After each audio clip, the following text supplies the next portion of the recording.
Welcome back to the Deep Dive series, where each and every episode we take a look at an NFL team and come up with the realistic outcome and prediction for them in the 2022 NFL season. And we don't do each episode based on power rankings, but a draft order, because at the end of this, we're going to be doing a 2023 NFL mock draft. It's going to be a hoot. But today on the menu, we got the Pittsburgh Steelers. If you remember in my last video when we covered the Niners, this is where we're getting into those playoff contenders. These teams that will be seriously vying for the playoffs. And I got the Steelers just missing the cut because I got some questions about them. So without further ado, let's go ahead and get into it. What's crack-a-lackin'? It's your boy Broshmo, just in case you did not know so. And let's talk Pittsburgh Steelers by first looking at, there we go, the offense.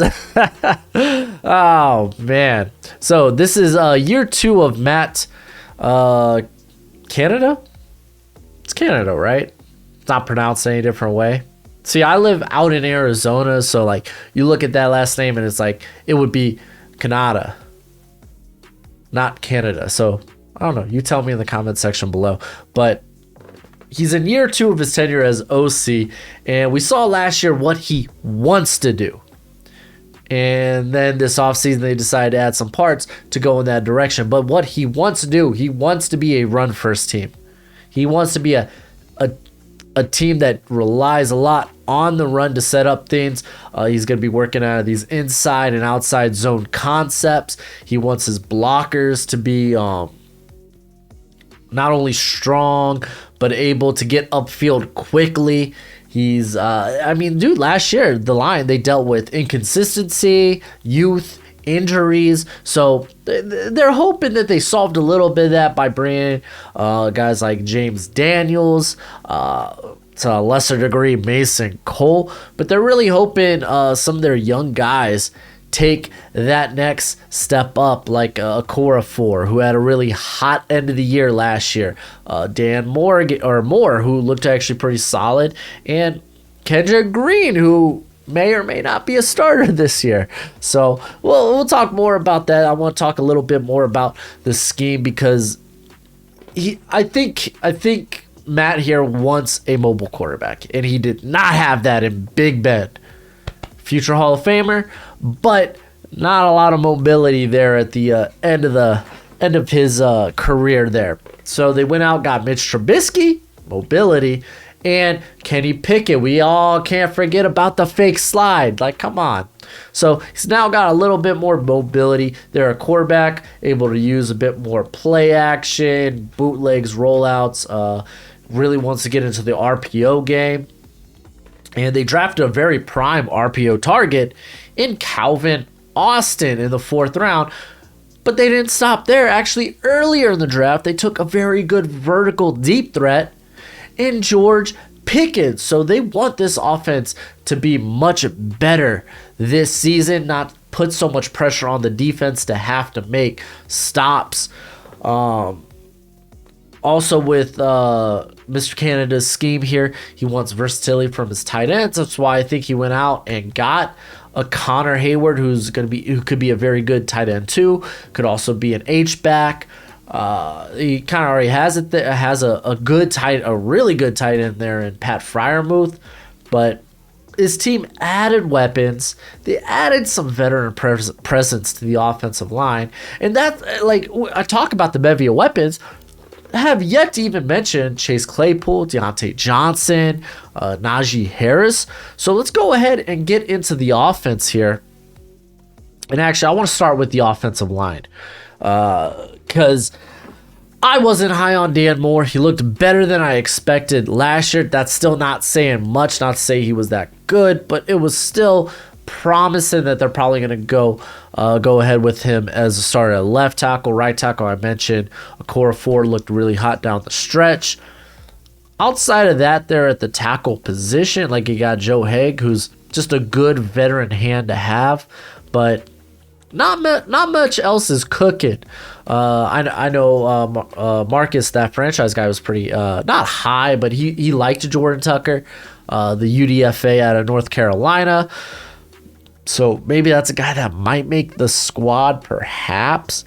But you really don't want any of those guys to go down because you're really just looking at Haig. I don't really think anyone there on the interior has the capability to kick outside. Yeah, I was thinking maybe John, was it Legu? I don't know, but he's actually a solid depth piece on the interior there. In terms of the interior, we know you got Kevin Dotson. Hopefully, you can stay healthy this year. And you got James Daniels. Now, center. Ooh, that's the question mark. Listen, you could try to talk up Mason Cole all you want. You don't want him to be the starter. Kendrick Green, I know it wasn't that good last year. I was kind of hoping maybe they move him back to guard. I mean, James Daniels does have center capabilities, but it looks like he might end up just being a guy that they try to develop, not necessarily start. You do have JC Hossenier. I'm terrible with names. It's a hallmark of the channel. I can't pronounce crap worth anything. Who's another guy that's just a reliable reserve there on the interior. As a UDFA, they pick up Chris Owens. That ain't nothing special. I'll be surprised if he makes the team. But in terms of starters, there's a lot to be encouraged about if they take that next step. Obviously, you got a really good run game there with Najee Harris. Benny Snell isn't. I don't think he brings much to the table. Najee Harris basically covers what Snell can do. If anything, it's Anthony McFarland. You want to see him healthy. You want to see him kind of be the lightning to the Najee Harris thunder. Trey Edmonds is just kind of a reliable do everything back. They do have a couple of interesting UDFAs in Mateo Durant at a Duke, who he's all right. If anything, I'm more excited about the Oklahoma State running back, Jalen Warner. He's got a nice center of gravity. Looked really good in that wide zone blocking scheme they have there at Oklahoma State. So might be, if anything, he might be a guy that sticks to the roster. Warner. Really, Snell and Edmonds, I'd only keep one of those guys if I'm being honest. And then you gotta ask, like Derek Watt, like I don't know. Now that you take it, Connor Hayward, like, do you keep Watt? I see you do, because I mean, looking at your tight end position, you got Gitry, who's a fine reserve there, but you don't really have much else after your first three tight ends. So yeah, you probably keep Watt. I don't even know why I mentioned that. Like, Watt's solid. But I think the run game is going to be very good. Hopefully Najee could doesn't get hit as often as he did behind the line of scrimmage. The dude was really fighting for yards and fighting off first contact, so I'm a bit encouraged in that regard. We talked about whoever starts at quarterback. I really think Kenny Pickett, you draft him in the first. This guy is basically ready now. I mean, you're going to have a good battle between him and Mitch Trubisky. I don't know. I don't think you keep a third quarterback, though. I really don't. Like the Chris was it Aldo Kuhn? Was he South Dakota State, I believe? Could be getting that wrong. That's a guy I think that's going to change positions. I don't think they drafted him to be a quarterback. If they did, I guess as good as mine. But regardless, I don't think you need to keep another quarterback. But it's going to be an interesting battle between Pickett and Trubisky. But I'd feel better about Pickett started. He's an older prospect. You kind of know what you're getting. He's probably was the most pro-ready prospect in terms of at the quarterback position in this past draft. And he's got a plethora of weapons to work with in Freiermuth. And you got Pickens, who could work not only in the slot but on the outside. Because Deontay Johnson, same capability, could work inside or in the slot or out on the outside. Calvin Austin, phenomenal threat with the ball in his hands. You got Miles Boykins, who's a bit of a big-bodied or a deep threat. Chase Claypool, hoping he takes another step up in year 3. He's been looking good the last 2 years. Honestly, like his NFL career thus far, it's looked so much better than what he looked at Notre Dame. It's so wild. It's just he was such a hard prospect to kind of like get right, because it was like, man, he tested out phenomenally, but like I was like, oh, I think he might move. I think moving him to tight end, he's kind of big bodied, and you just didn't see it in college. He just looked so much more comfortable in the NFL. They got a couple of interesting guys there for depth, but really outside of like Austin Pickens, Claypool, Johnson, you ain't got really much to speak of. Even Boykin is like, bleh, so they got a Gunner O, we're going to call him that, more of a special teamer. Tyler Vaughn's, though, man, my boy, Tyler Vaughn's. He probably ain't going to make the roster, but it's another, like, kind of a vertical slot threat, more so. Is Anthony Miller legit on the squad? I didn't know he went to Pittsburgh. That's interesting. Anthony Miller might be an interesting name to watch. Maybe he sticks. Another guy that's kind of more comfortable in the slot. But overall with this offense, I think there's a lot to be encouraged about, that it's going to look better than next year or than last year.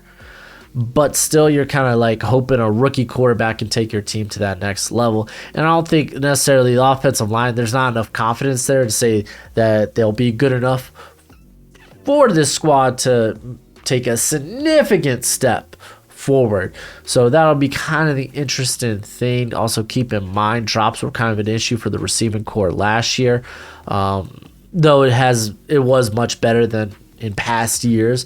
Deontay Johnson wasn't this drop ball guy as he was the year before, so there is stuff to definitely be encouraged about. Let's go ahead and talk the defensive coordinator Terrell Austin. But let's be honest, we know who's calling the shots there on the defense. It's Mike Tomlin. So Keith Butler stepped down as DC this past offseason. They decided to hire within, grabbed Austin, who was formerly the senior defensive assistant and secondary coach. All intents and purposes, this has been Mike Tomlin's defense from the get-go. And for what seems like forever, he's been running a 3-4, but he's been very adaptive in terms of what he plays in coverage. Typically, it's been a cover 3 with cover 1 or a cover 1 shell. And we've seen that that defense really look good once they added Mika Fitzpatrick, who's this guy that can be that center fielder, which is real nice to have. But recently, the last few years, they've really been playing more with cover 2 man. So this defense didn't necessarily play that well last year. There were a lot of injuries, and they were on the field a ton because the offense was very stagnant. I think the defense looks a bit better this year. They have a superstar in TJ Watt. They have a very good all-pro player in Cameron Hayward. And Mika Fitzpatrick is like a top 10 safety in the NFL. They added actually good pieces here and there. Just kind of, I'm wondering, man, how will it all look? They add Levi Wallace to the outside there, who's another versatile coverage player there at formerly in Buffalo. Has experience with playing press man and playing off coverage zone. So yeah, he's a fine number 2. I feel like they're gonna stick with Cameron Sutton on the outside. They put Witherspoon here. Witherspoon's going to the slot. The dude's been almost a slot player his whole career, but I don't see anyone really stepping up to challenge a Sutton or a Wallace. People talked all that good stuff about James Pierre last year, and he wasn't all that. In my opinion, I don't think he was all that last year. And didn't Witherspoon mainly play? Oh, Witherspoon played a lot on the outside last year. Man, I'm so used to him being a slot guy. So maybe he does. I don't know. That's the thing, man. Sutton, I've always liked better as a box player in a slot. And Witherspoon, he's always normally played in the slot. So I don't know. It's gonna be interesting to see what they do. I mean, I guess having that versatility is nice, but I don't know. But James Pierre, yeah, he wasn't all that great last year. Allowed over 400 yards in coverage. Keep in mind, he only saw the field about 400 times. So yeah, he's a depth piece. I remember when people were saying like Trey Norwood. I didn't think Trey Norwood was that good last year, but he's really more of a secondary guy, like more of a box or more of this like safety slot guy. So yeah, he's not going to be playing on the outside. They really don't have depth at corner, which has been something for the Steelers. Like it feels like they never have depth at corner. Yeah, they really don't have it this year because it's really just James Pierre, and you're hoping like Witherspoon, a guy who's dealt with injuries in his career, hopefully he stays healthy. I mean, I don't know, man. I think I like the addition in terms of the secondary of Kazi, who played very well, very good in Dallas last year, was pretty good for Atlanta. Before that, honestly, I kind of like him better than Terrell Emmons. Terrell Emmons, I know, had a career year last year, but that's not saying much. Even Carl Joseph, just nice hammer to have if you want him to be kind of like a dime linebacker. Have him in the box. So there's a couple of guys I like there. But maybe Justin Late, guy that they got out of the third round out of Michigan State a few years ago. Maybe he takes that next step up. I don't think he saw a lot of playing time last year. Let's see. Yeah, I saw less than 50 snaps last year. So I don't know, man. Maybe that's a guy that they're like, hey, we've developed him. He's ready. When it comes to let's start with the defensive line because there's questions at linebacker. Obviously, T.J. Watt, banger.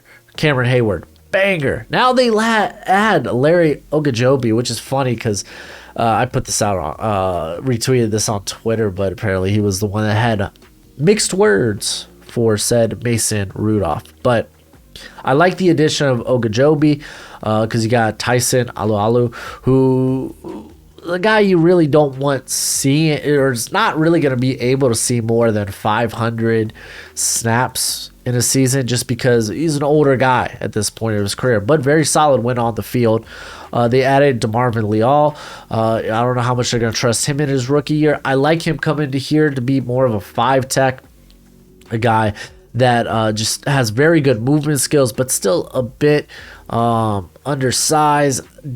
Just added bad weight during the second half of his season with the Aggies because he was playing more on the interior.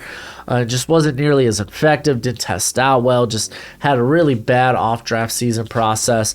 But a very good player, a guy I was very high on before the 2021 college football season. So they really got themselves a steal there. I don't know how much he'll really see the field. They'll probably keep guys like Ogunjobi, obviously Hayward, even Chris Wormley, but we will see I think maybe like 400 to 500 snaps of DeMarvin Leal, and I'm really excited to see how they use him because you could really use him in a variety of different ways, not just as like a 3-4 end, but you can kick him outside if you want a bit more of a power rusher.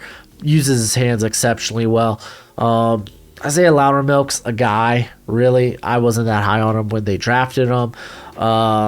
Interested that they had Adams here. Does he make the roster? Could. Carlos Davis, I thought, was a pretty solid get a couple of years ago. We'll see if he sticks. Not really much else to discuss there. I think they got good interior pressure. Now adding depth with Ogunjobi, DeMarvin Leal, so they have more options there on the interior. We're talking about the actual pass rushers. It's T.J. Watt, Alex Highsmith. You're hoping that maybe he takes that next year. Maybe he's not. Maybe he's just a rotation piece, really. But they add Jannard Avery, who's more so been this like attacking linebacker in like a 4-3 fronts. So he's been more so of this like jack linebacker. So I like that addition here. A guy that wants to get after the passer, and in this defense, he can do just that. They also had there was a name here that I saw, and I was like, ooh, oh yeah, here we go. They took him as a UDFA. Tyree Johnson at Texas A&M. Anytime I watched A&M, whether it was for Michael Clement, DeMarvin Leal, it was always Johnson who was the first off the snap. I think this guy can stick. He may be a DPR, designated pass rush only, but this dude flies off the line of scrimmage. This dude has such incredible explosiveness and burst. I'm a big fan of him. So I love what they got going on in terms of their pass rush. They got a bevy of options. Even Derek, was it Tazuka, the former North Dakota State edge. I really like him. Another guy that tested out just bonkers. Maybe he makes the roster. Like they got a plethora of different pass rushers there. However, when it comes to the linebackers, I don't think they got much in the way of run defense. Like if a ball carrier gets to the second level, I don't have a lot of faith in Miles Jack and Devin Bush, who've kind of been missed tackle machines. Devin Bush, I mean, so much so they didn't put. I don't believe they put a 5th-year option on Devin Bush. To be correct, but more so when it comes to like it's Miles Jack who's more so the missed tackler there. It's Devin Bush really, for me, has a hard time coming off blocks, but for the most part he's been actually a pretty solid tackler. But here, I want to note Devin Bush, 5th-year option. No, they declined it. I thought so. So this is kind of a make or break year for Bush, where he's kind of been a detriment is in pass coverage. And I mean, more so when you were drafting him, I thought this guy was like, oh, he is going to be a guy you want to blitz often. And I think they need to put more use to that. He only blitzed or came in as a pass rusher 35 snaps last year. They need to up that. You got Miles Jack, who's another phenomenal athlete. Have him in coverage, but I am curious to see how the run game will do. I liked Buddy Johnson, who they took a year ago out of Texas A&M. They also got Robert Spillane, but he's a depth guy. Like, I really don't want to see that dude started for the most part, but I don't know, man. I just don't got a lot of faith in the run defense in terms of when it gets to the second level. But I think in coverage, Miles Jack was a big plus. I'm kind of hoping to see more Buddy Johnson. I really liked him last year. So we'll see. I think the defense definitely takes a step forward opposed to what they were like last year. Like, they consistently had their heels against the wall. They also added Chris Steele as a UDFA. Don't know if he makes a roster, but like, he was kind of a pro ready, not a high upside, but a high floor at a USC. So it would be interesting. I think he'd be a good bet to make the roster. So I like the defense. It's the offense, and I think might have some growing pains. So let's go ahead and get to my projected starters, and I do this based on basically on who I think is going to be on the field the most, based on snaps, not necessarily like your base 3-4 defense.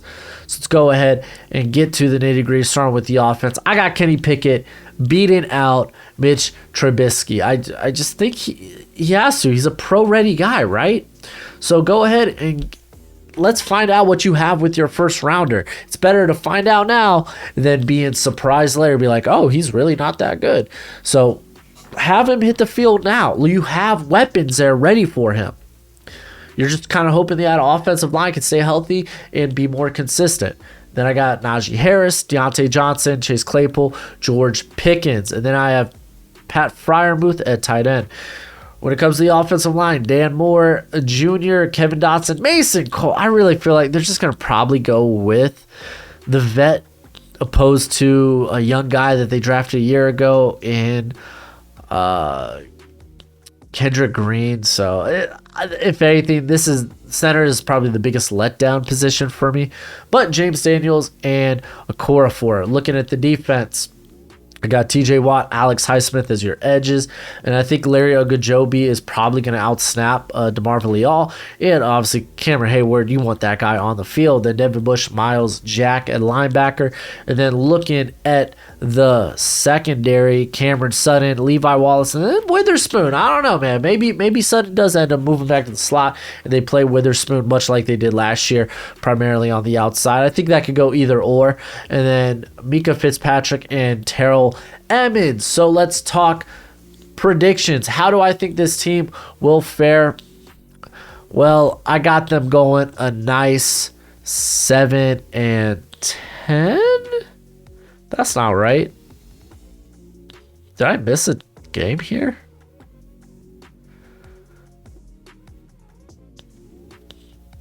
Feels like I must have missed a game.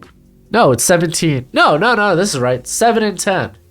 Yes, 7-10. Oh man, I was like, wait a minute. There's 18 weeks, but only 17 games. Oh man, see, dude, I'm still messed up from the added week, but I got them going 7-10. Listen, you got a rookie quarterback. I think you're gonna be vying for that 7th seed, much like you were last year.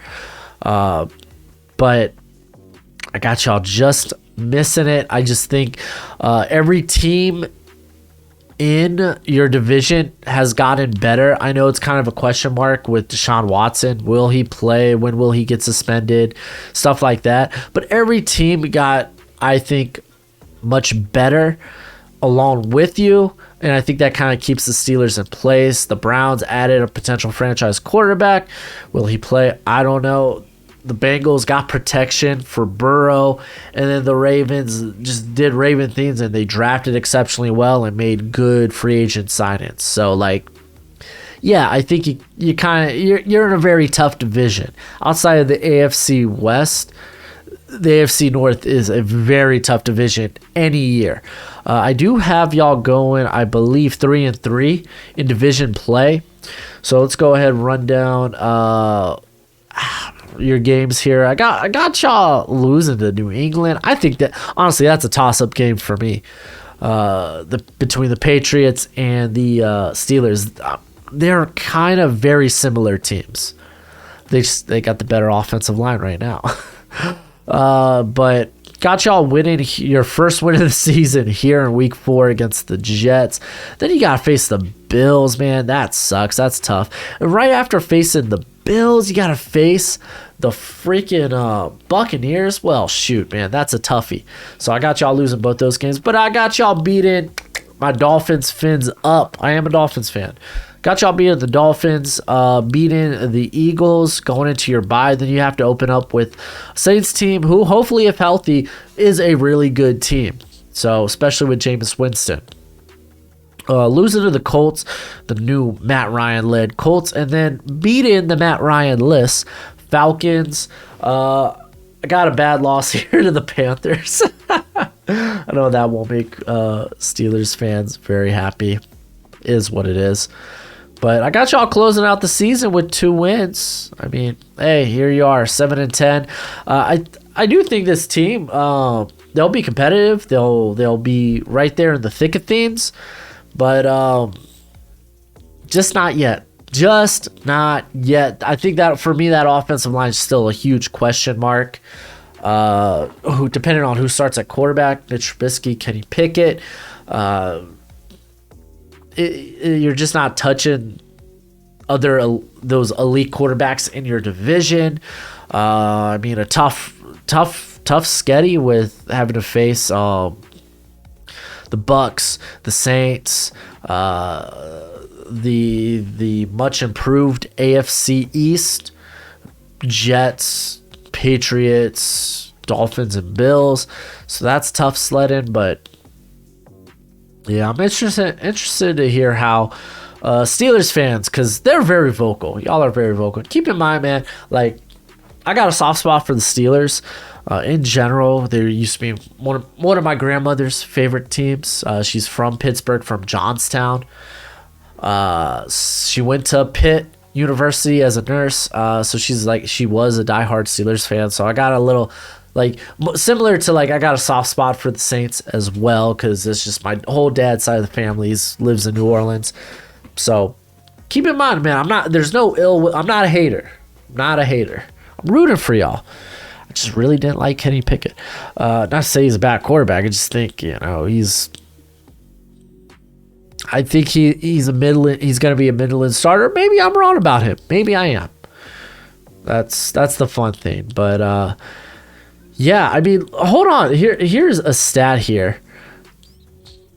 Your strength of schedule is insane. Like, for my projections, like you only have 3 games against losing teams.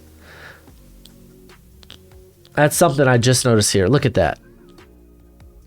3 games against losing teams. I have y'all going 5-9 against winning teams. The strength of schedule is insane for the Steelers. I think I actually might go and look at that real quick. But yeah, tough sketty. But that's it for the video. Let me know what you think in the comment section below. I don't even think 7 wins is the floor for this team, because things I think can get worse. But